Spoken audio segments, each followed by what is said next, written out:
I have a complicated relationship with Chainsaw Man. Before Part 1's conclusion, I read the manga in an ADHD haze, and I didn't actually retain all that much because of it, but I knew that it resonated super deeply with me and with what I did keep, and that much is clear because I was making anime-related content during Season 1's airing.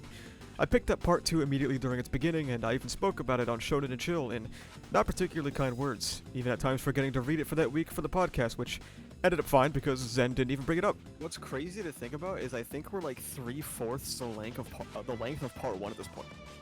Yeah, and it, again, kind of feels like that nothing ever happens. Because clearly he's trying to do something.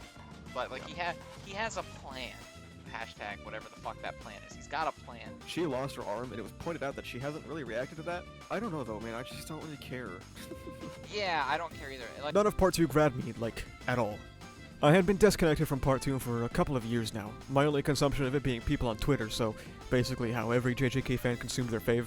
I would see a chapter drop and people begin to fight about it for days on end because it's peak, but it's also shit. I know what the discourse comes down to, though. People talking like Chainsaw Man Part 2 is the zenith of the medium, and people who say it's dog shit now and it fell off, and thankfully I, the enlightened centrist, believe in the secret third option. Yeah, it's alright. I hadn't read it in about 10 months and decided that I had enough time away, so I caught up, and to my surprise, it wasn't really that bad. I went into the entire CSM reread expecting to really dislike it. I feel like it probably painted my expectations. I didn't really, it's just alright. You could argue that going from Part 1 to Part 2 is like going from an incredibly fancy 5-star meal to some McDonald's, and that would be true, and that step down in quality can feel catastrophic, but, you know, that doesn't necessarily mean that the double quarter pounder with cheese is terrible, it's just fine. Revisiting Part 1 was genuinely such a pleasant reminder on why CSM Part 1 was one of my favorite manga of all time. Denji in particular is a character I find extremely fascinating because he's like every Twitter user ever, but instead of looking at them in disgust, I get it. A life so continually torn apart by his material conditions and his circumstances, who had lived a life of abuse, who feels he's now granted a new lease on life but without knowing it, exists in the same confines while being boxed in by more powerful forces at play, being emblematic of a life that is kept under lock and key by problematic establishments, like ultra-wealthy and powerful people who would tweet out self-care for some reason. The world of Chainsaw Man is a world where people who live shrouded in ignorance feel like they thrive. It's a world where some of the world's biggest problems have ceased to exist, like Nazis, World War II, AIDS, or nuclear weapons, but simultaneously due to the ignorance of the populace, they're bound to repeat the mistakes of the past, regardless of what has been consumed by Chainsaw Man. Sounds familiar, doesn't it?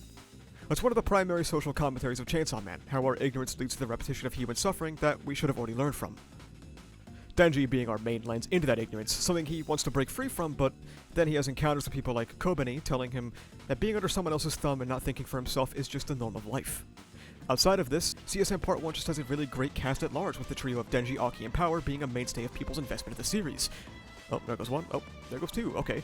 It also has some heavy hitters that a lot of people really like Kishibe, Kwanji, Reze, and of course, one of the best antagonists I've experienced in Shonen Jump, Makima, who really ties a lot of CSM's themes together, whether it be about control or repeated mistakes, or what connection truly means or the power of love. Other series wish they could replicate her presence and impact, like, seriously. The response to Chainsaw Man Part 1, and this isn't even exclusive to internet fandom bullshit, is to call it a Gooner series. Now, I've spoken all about ethical goonerism before. Some could argue that I'm a studied veteran on the topic because I go outside. I do not consider CSM to be a Gooner series, though it of course has sexual themes.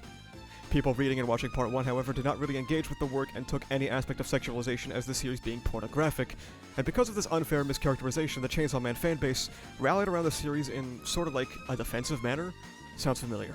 Around the same time as My Hero Academia, Jujutsu Kaisen, and other 2020 shonen, Chainsaw Man developed a very similar sense of elitism. If you didn't like it, it's because you didn't get it. If you didn't like it, it's because you're less than. It and many other shonen at the time suffered from the Ouroboros of dorkism, dork-on-dork violence, and that was especially felt as Chainsaw Man went into its second part. Though we kinda have to feather the brakes a bit here before we talk about Part 2. After and during Part 1's conclusion, the CSM fandom was dealt with a myriad of shakeups. An anime that a lot of people didn't vibe with, a year break between parts, and like an unprecedented global pandemic or whatever. This dealt a few blows to Chainsaw Man's fandom. The year break meant that a lot of people had the time to catch up and integrate into its ever-expanding popularity. The controversial anime adaptation led to a lot of derision between people who enjoyed it or didn't enjoy it. Me being someone who didn't really enjoy it, by the way. And as we all know, I'm objectively correct, so make sure you all update your Neuralink implants. I think the ultimate biggest impact is the injection of thousands and thousands of fans during the COVID-19 pandemic, and before you freak out, I understand how that sounds. No, I'm not about to start my alt-right pivot and complain about tourists. Not yet anyway, okay, let me cook. I think a lot of people that, like, believe in COVID anyway, would say that the pandemic really stunted a lot of people. I would say I managed to luckily avoid the worst of it because I was already out of high school and in the workforce when COVID started, so I think I'd already developed at least some of them, but the isolation made people turn to social media, and I don't know if you guys have realized it yet, but this place is a fucking wasteland. Here's the fundamental problem that can explain a lot about the internet. Algorithms. They want to push you content, but they don't want to push you content you don't want to engage with. You've got to engage with it, and you know what people engage with? Hatred and vitriol. Some people can make an entire career out of it. What's the best way to get more algorithmic attention and clout? Be a fucking asshole. Speak broadly and generally about people you know nothing about. So what is the best approach when someone comes and says that CSM is a gooner series if you're clout farming? Let's treat them like a dipshit and talk down to them the whole time. What becomes the best approach when you disagree with someone? Is to treat them like they're an asshole.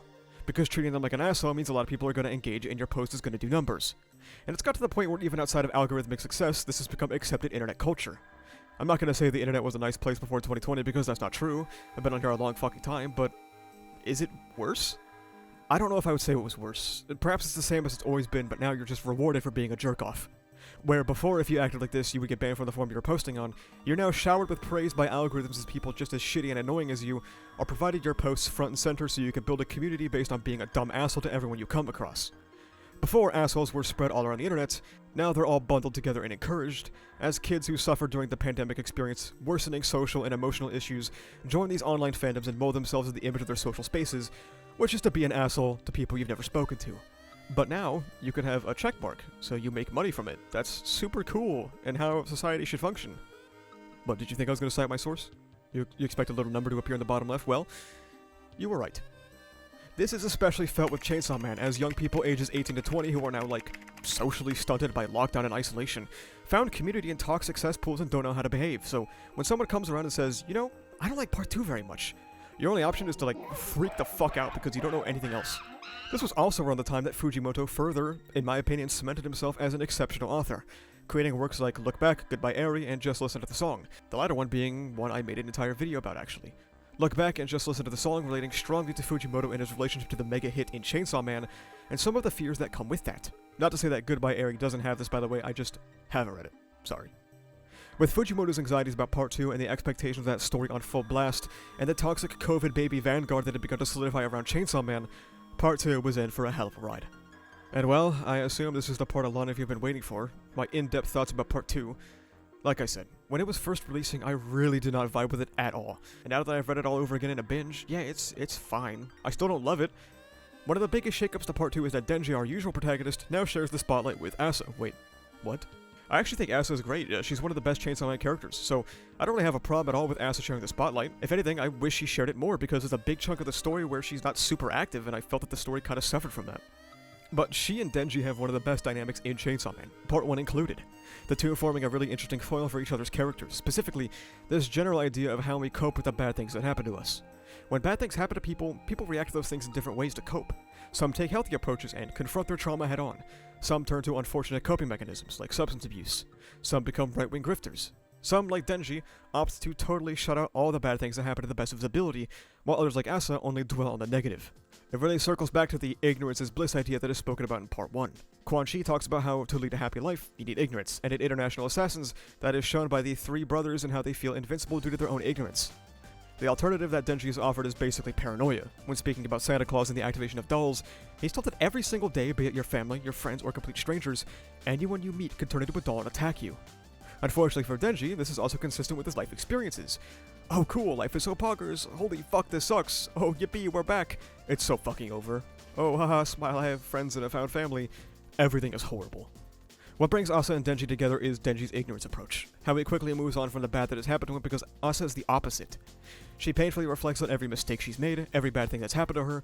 She's the embodiment of laying in bed thinking of the stupid thing you did 10 years ago, except it's like every day of her life and every waking moment. When she realizes this, her incorrect conclusion is that other people simply don't think about it. That's the thing. Asa and Denji are both making a mistake here by not confronting their trauma and moving from one thing to the next. This is unfortunately when we gotta talk about the elephant in the room, sexuality. This kind of circles back to Chainsaw Man being seen as a gooner series, and it is kind of directly linked to Denji and Asa, because they have two very different views of sexuality. Denji views sex as the be-all end-all of human connection, while Asa says it's something people do because they have nothing better to do, and that it's nasty. A recurring theme of Part 2 is Fujimoto with the subtlety of a nuclear bomb talking about Denji's relationship with sex. I think it's fair to criticize that Part 1 has already explored this aspect of Denji's character, how he doesn't necessarily want to fuck, he just wants the connection that leads into it. even if part 2 has shifted it to recognizing that part of Denji's character and thinking that sex in itself is the connection. It's something that pops up over and over and over again as Denji shouts out that he just wants to have sex, and I feel that we're just kind of beating the same drum here. Over the course of 200 chapters, we've moved from Denji misinterprets sexuality and connection to Denji misinterprets sexuality and connection, but he's made a step or two. And unfortunately, this also kind of goes hand in hand with the plotline being about them not confronting their trauma, so you're kind of left at an impasse. Is it intentional that they're not confronting their trauma for 200 chapters, or is Fujimoto just moving on? I don't really blame either side for thinking what they do. Slow, realistic growth isn't really inherently bad, but it's grating and repetitive. And I get the point already. You've made the point particularly clear for over 5 years. On the other hand, though, it has had some interesting content, so it's realistically just kind of... It falls into my thoughts on current Chainsaw Man. A mixed bag. What I really want to touch on is how Chainsaw Man's themes on sexuality doesn't make it weird or a Gooner series. I talk about this more in my video called The Pornification of Everything, but modern-day internet discourse treats any sexual subject matter like it's weird or off-putting by virtue of it being sexual subject matter. People who even enjoy Part 1 now levy that criticism towards Part 2, even though it's the same fucking picture. Acting like sex and sexuality isn't a vital element of, I don't know, a few billion people's lives. And many people around the world have a unique relationship with that human experience. What I do understand are the complaints about sexual abuse. I'm not really going to harp on this for that long because I'm probably not the guy to talk about this, but in Part 2, Denji has undeniably been assaulted a few times. I mean, he was even assaulted in Part 1, but people have mounting frustration about how this isn't really addressed all that much in Part 2. Out of charitability for the people who do hold this view, I will acknowledge that the sexualization or sexual scenes did serve a more direct and obvious impact in Part 1, whether it be Himeno or Power or Makima. The through line is clear, and if you think about it for longer than 5 seconds, the character purposes for Denji in these moments is clear. Part 2 does not have that same level of clarity, even though I personally still feel that it's a means to the same repetitive end. Whereas groping Power in the bathroom served to aid Denji in realizing more of what he wants out of his personal relationships, full sending multiple repeated panty shots and sexual assaults feels more ambiguous and less necessary than the aforementioned ones. I get that. Now, I'm sitting in the let him cook camp because I have charitability towards Fujimoto currently, but for the people that don't, I can't really blame them. You have something as serious as Denji being touched without his consent, and it's not really brought up in a serious matter. Of course, this also happened in Part 1, but it wasn't so much to the extent that it took up an entire chapter, like it was meant to be a focal point, and honestly I feel this more strongly for Asa than I do Denji, who against her own will had her body used to jerk Denji off, and I don't feel that has had the time it deserved. I wouldn't say it's been ignored, because I think it's part of the catalyst that leads to her wanting to live in ignorance like Denji does, but until there's any significant payoff for such a serious subject matter, I understand the complaints. With Makima, well, that became the entire point of the relationship. With Himeno, it ended up being a staying point and a powerful indicator of Denji's true desires. With Yoru and all the other characters that have harassed or assaulted Denji, it's just been a wait-and-see type of deal, something a lot of people aren't exactly comfortable with given the subject matter. I just wanted to put it out there that I get it completely. I feel like it's actually a symptom of a broader issue with CSM Part 2, which is that there's definitely a shift in narrative focus. I don't mean from Denji to Asa or anything, I mean something way more broad than that.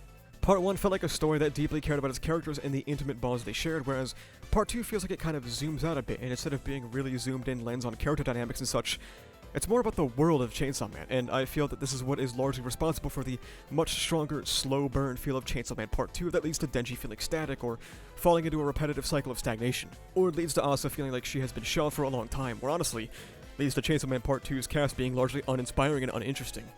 Denji and Asa are great, and I like Naruto. Oh, dude, come on.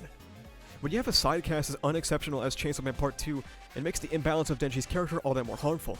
Even by the Katana Man arc, you become invested in the main trio of Denji, Aki, and Power, as well as their bonds. Katana Man might be a better antagonist than most of Part 2's. Outside of Yoru, of course, I think she's great. You become invested in whatever Makima's cooking up. Reze showed up and stole the hearts and minds of readers everywhere. Kishibe still has people crashing out because he isn't here, and unfortunately outside of Asa, Part 2 has spent the same amount of time as Part 1's runtime creating no character as good as most from Part 1. So when you have nobody you're really all that excited to see or focus on, and you cut back to Denji and he's still largely, I don't say totally because I don't think that's true, but largely in the same headspace he was in during Part 1's ending, it feels like the story hasn't moved. As the scope of CSM zooms out and we focus on much more grand things, like learning much more about how Japan lives in this society, or things like the Chainsaw Man Church, the absurdity of the government, the Four Horsemen, Fake Saw Man, probably other things I can't even think of right now because without combing through the whole manga again, look, I'm a YouTuber, okay? Why would I do research? I'll be honest, I'm not particularly invested in the overall wacky world of Chainsaw Man, no matter how funny it is every time Fujimoto makes a very pointed criticism towards the United States. So this increase in scope of Chainsaw Man is especially felt for me, as there aren't really any characters that I care about anymore outside of Asa and Denji, and who knows, maybe Naruto's severed head? And because of that, nothing in Part 2 has reached the highs of Part 1. No, I'd even go a step further. Almost nothing in Part 2 has reached the average of Part 1. This is a point that a lot of people like to say to me, and I understand. People are just comparing Part 2 to the ending of Part 1, and you know, I'm sure some people do that, but I don't. Is there really anything in Part 2 as good as Bomb Girl? I think some things might get close, but no, I don't think so. I think even the Katana Man arc is going blow for blow with some of Part 2's content. And even in Part 1's lows, it still had a cast of characters that I thought were fantastic. I respect what Fujimoto is doing with Chainsaw Man's world. I enjoy this on-the-nose approach about how the people in Chainsaw Man are often victims of ineffective systems, and that there are young and impressionable people that get recruited into totally not alt-right ideologies because the ends justify the means, like Yuko taking out her neighbor for social welfare abuse. Or how the Chainsaw Man Church fabricates things like the fucking America ray in the air that makes the Japanese stupid. And the people in the system who knew that these are lies and find them acceptable because, again, the ends justify the means. People are turning into monsters, several wars are breaking out around the world, and all people can talk about is the celebrity cheating scandal. Fujimoto's political commentary is quite clear in Part 2, and I think it's cool, but nothing in it has gripped me as much as things in Part 1 did. They just make me go, oh, that's cool, yeah, and write it down in my notes. Which is fine, you know. Not everything has to be a 10 out of 10. Chainsaw Man Part 2 can sit comfortably at a 7.5 out of 10, but I really don't think I would still have the same opinion if I was reading this manga weekly, for lack of a better word. For those that don't know, Chainsaw Man Part 1 was a weekly release, whereas Part 2 is a chapter whenever the fuck. Because of that incredibly long drawn-out process, some people are completely checked out of the manga. They miss whatever messaging is happening. Some of it is still unclear, and people lose faith in having things addressed considering how many years it's been with such slow progression. I only have sympathy for you if this is you, to be honest, because I felt the same way. On a binge read, however, I did enjoy it a lot more, so if you're one of those people, if you want to, I would really recommend going back and rereading all of Chainsaw Man. Okay, it's time we talk about the second elephant in the room, I guess. A lot of elephants in here. Honestly, don't know how they fit in this one room. Well, I guess... No, 2 elephants is a lot. I think 2 elephants is a lot of elephants. You aren't built for weekly reading. You ever heard that before? It's this really obnoxious claim that if you don't like something on a bi-release basis, then it's a you problem. Okay, you know what? To some extent, sure it is, because clearly it's not your preference, you're in control of your own actions. However, when your only defense of something isn't to actually defend a plotline and why you think it's good, but to criticize them for reading the manga in an intended release format, then you just seem stupid. Chainsaw Man Part 2 is made to be read whenever it comes out. That's how it works. So, if you've been reading from the start, and you get big gaps between chapters, some chapters have, you know, low page counts, or some chapters where, let's face it, nothing fucking happens, yeah man, it's gonna feel really bad to read for some people. If it wasn't bad for you, good for you. That's how opinions work. As mentioned earlier, a lot of people latched onto Chainsaw Man as a series by and for intellectuals because of the bad faith criticism that people would levy at it from the outside looking in, because they were dumb enough that they couldn't even grasp the very explicit Part 1. It's a phenomenon I also saw during My Hero Academia's runtime. At first, your series gets shit on for pretty unfair and stupid reasons, so you end up building a cold, calculated shell around yourself, which makes you insane and unreasonable. Alongside people's waning opinions on Chainsaw Man due to the brutal weekly pacing, you also had to deal with a Chainsaw Man fan. A person who based their entire life on this series and is ready to make it your problem at any given time, and drop heaters like, if you don't like Part 2, you never like Chainsaw Man. A lot of people say to me that you shouldn't let a fandom get to you when it comes to engaging with a series. I partially agree, except for 2 major points. One, if you like a series enough to want to talk about it with other people, congratulations, you're automatically enrolled in the Ball Crusher 3000, otherwise known as the Fandom Experience. Second, I talk about my opinions on things on here, which means I'm automatically enrolled in the Ball Crusher 4000. Which is the Fandom Experience, except worse because now people think that because I upload YouTube videos, I'm an agent of disinformation and chaos instead of just some guy with a microphone. This is all to say that it has led to some of the most insufferable discourse of all time between people about not grasping the messaging, disliking the pacing, not vibing with Denji's character direction, sexual harassment, assault, sexualization, and issues of betrayal. I don't personally agree with a lot of the issues some have with portrayals at the moment, but like I said earlier, I get it. Let people enjoy things, but also, like the famous Asa and Denji video says, let people hate things. CSM Part 2 has its issues, and I sometimes still cannot believe that we have passed Part 1's runtime, and it hasn't even come close to its peaks yet. However, when people run out of the ways to defend the thing they like or can't even formulate how to begin with, rather than just going, sure, that's fair, or from formulating a proper in-depth response to, you just didn't get it, because I'm smart for liking something and you're stupid for not liking it. Exacerbated by the pandemic, exacerbated by people only being 18 years old and not having a fully functioning brain yet, and exacerbated by internet anonymity, a lot of you are cruel, stupid assholes doing the most for a 7.5 out of 10. CSM pointed out this kind of behavior as disjointed and psychotic, like Makima and the church being giga fanboys of Chainsaw Man to the point of delusion. Chainsaw Man is a story about the fundamental importance of human connection and bonds, and also includes tidbits about how we engage with art and how different things speak to different people differently, like the theater and the Bomb Girl arc. To answer the titular question, is Chainsaw Man Part 2 really that bad? No, I don't think so. but I also don't think it's the best thing ever crafted by human hands. I'm of the enlightened third opinion, it's solid, but it's no part 1. Part 2 suffers from long, drawn-out plotlines, a side cast that I'm not particularly invested in, and a world that doesn't successfully hold my attention, but the characters I do like, I still really like, and the stuff we do have to work with is pretty good. That is all. Thank you so much for watching. If you like this video, make sure you subscribe for more. You can also check the description down below to become a member, which gives you benefits like early videos, membership badges, and cool custom emotes. You can join the Discord where we talk about ReZero, Kagurabachi, Jujutsu Kaisen, and all kind of stuff. Additionally, you can go to the channel store and pick up some awesome stickers made by our channel artist, so you can carry the power of Graphia with you on your water bottle. That's about it though. Thank you for watching. See ya.